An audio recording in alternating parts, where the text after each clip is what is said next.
Dharmendra Nirmaliya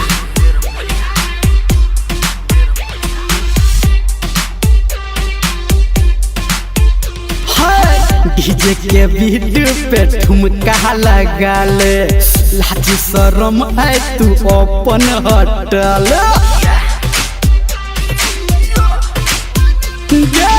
DJ के beat पे ठुमका लगा ले, लाज शरम है तू अपन हटाल। चिए पार्टी मने बकुल नाच गे, चिए पार्टी मने बकुल नाच गे, चिए पार्टी मने बकुल नाच गे, चिए पार्टी मने बकुल नाच गे।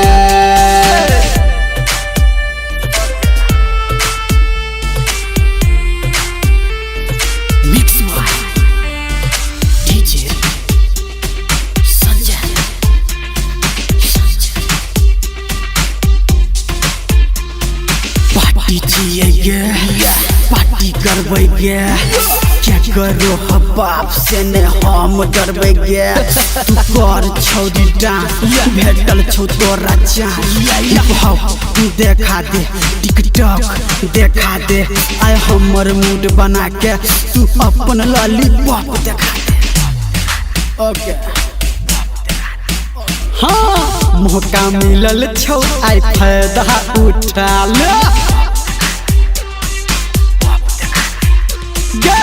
मौका मिलल छौ आय फायदा उठा ले, दारू के संग में तुम बियर चढ़ा ले। चिए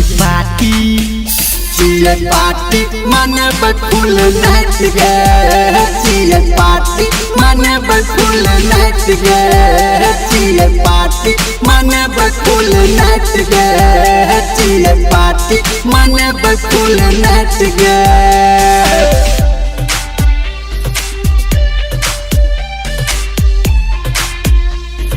रिकॉर्डिंग बाय माँ गायत्री स्टूडियो मधेपुर। पार्टी चाहिए रे पार्टी करबै, के करो बाप से न हम डरबै।